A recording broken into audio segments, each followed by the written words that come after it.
lied, and at the center was the mist city, where the presence of God lied. When the children of Israel journeyed, they had the wars that were taught to fight, and when they reached the promised land in Canaan, they were told that they should not spare any tribe that they are going to find there. They made the conquest. Moses died. The mantle was passed to Joshua to lead the children of Israel into Canaan. But we see that the children of Israel did not conquer the whole land as they were taught. This was an instruction that was given by God, but they chose not to follow it. And we see that the nations that surrounded Canaan, that were left, became a thorn in their flesh.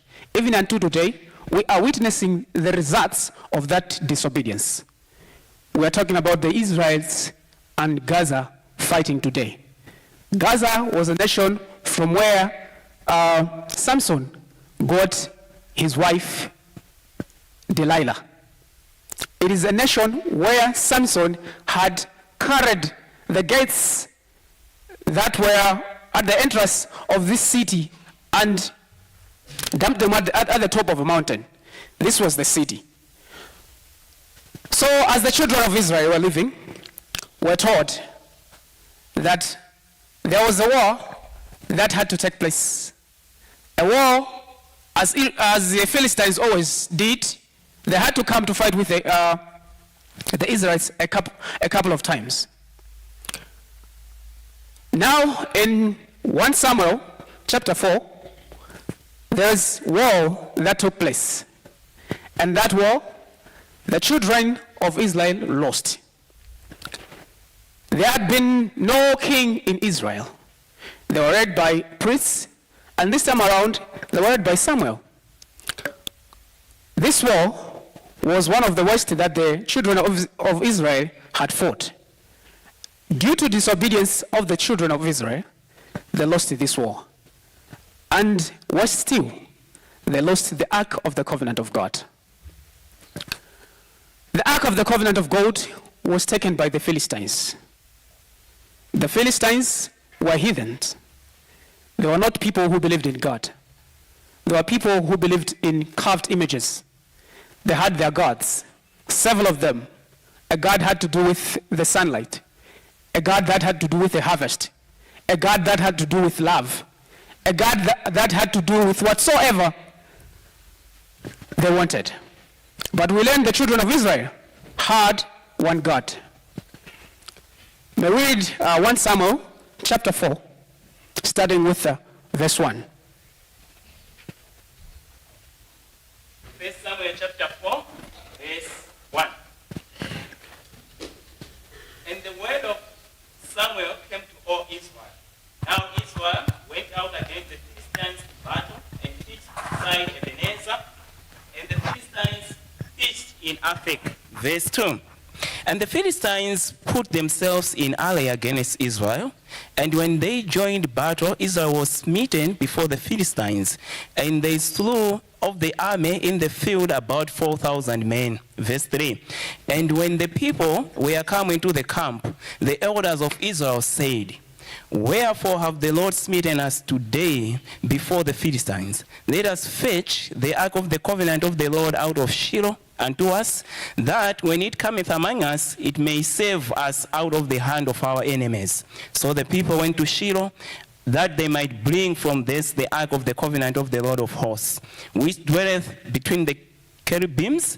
And the two sons of Eli, Hophni and Phinehas, were there with the ark of the covenant of God. Verse 5. And when the ark of the covenant of the Lord came into the camp, all Israel shouted with a great shout, so that the earth rang again.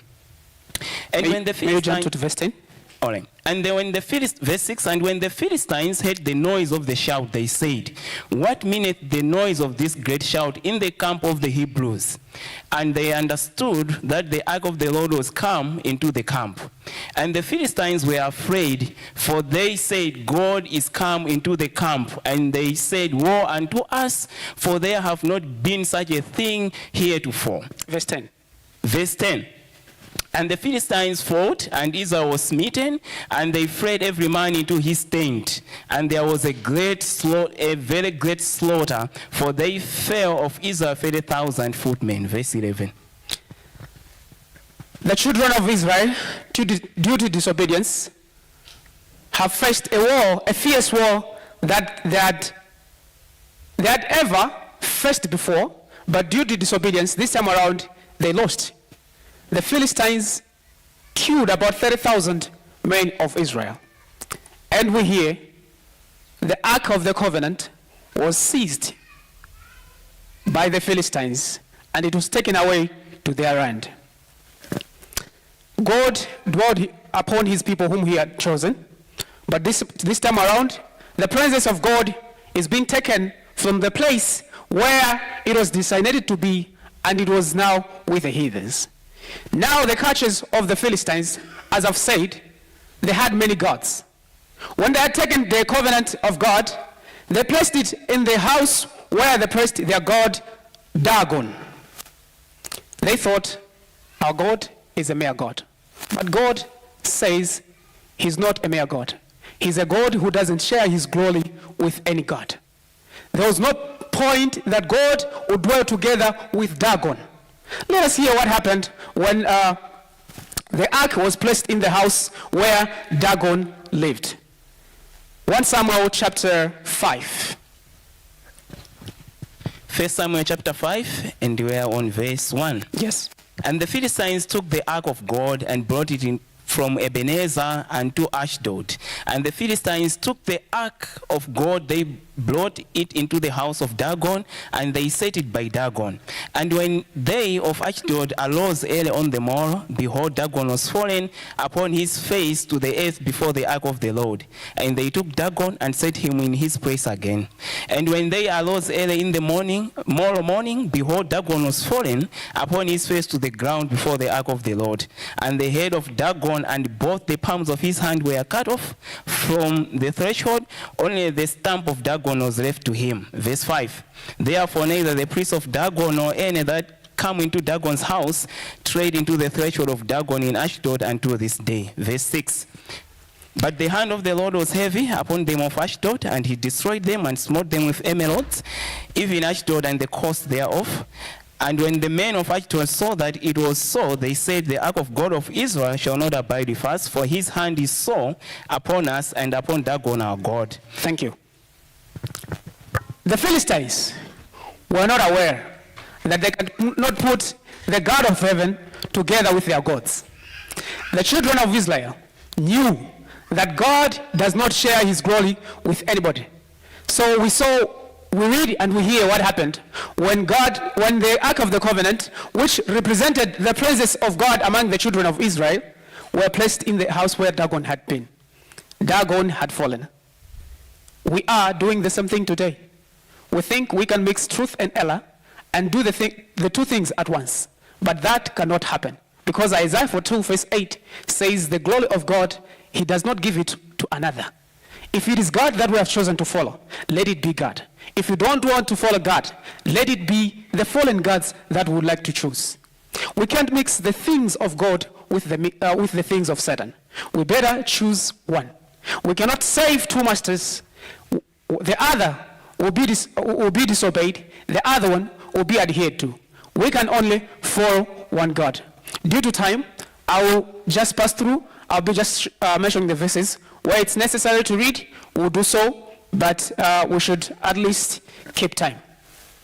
So here, after they had seen what had happened to Dagon, and other plagues that came, because we hear they were smoten by a plague of emerald, and they saw that it is nothing that is bringing this misfortune, but the Ark of the Covenant.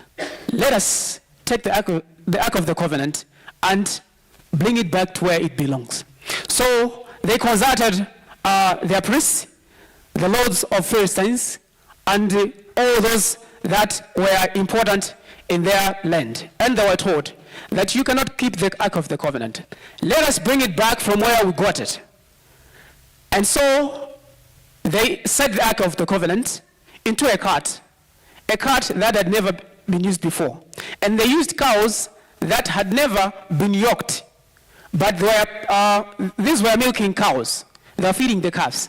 So they had to take these cows to take the Ark of the Covenant to where it belonged. And it really worked. They took the Ark of the Covenant,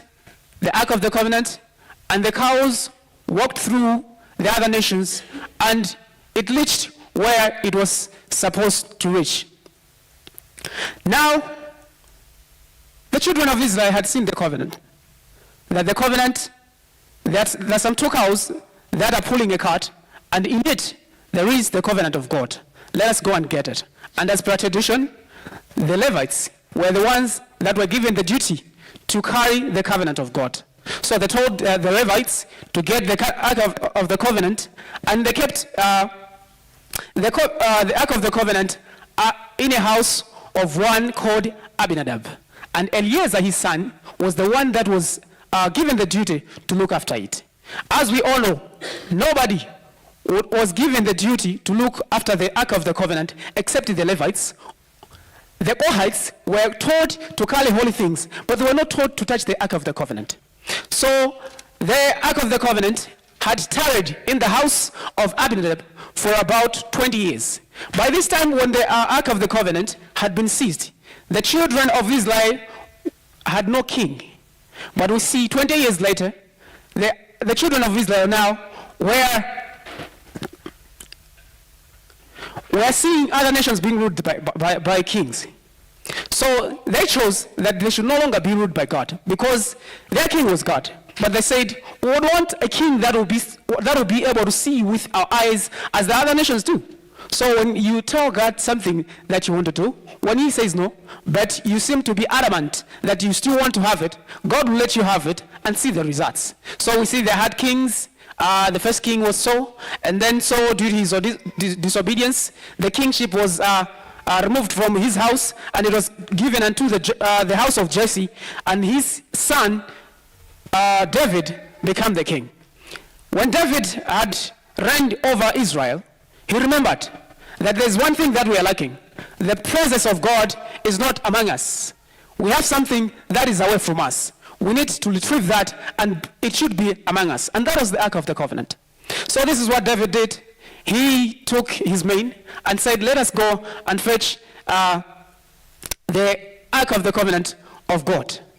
So David went to the house of Abinadab to bring the Ark of the Covenant to Jerusalem, which had become the city where the children of Israel worshipped God. But when they went there, they took a cart as well, as the Philistines had done. A cart, and told the Levites to carry the Ark of the Covenant and put it into the cart. And then it was pulled by, there were some men who were before it. So Abinadab had sons, and Eleazar was the one that was in custody. But then there was the Ahio and Uzzah, who were also present at this time, where the Ark of the Covenant was being moved from their father's house to Jerusalem. So one was before it, Ahio, and Abinadab was behind it. And we know that these being Levites, they had been entrusted that they should look over it. So as the cart was going through, they were singing, there were instruments that were being played.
Christians.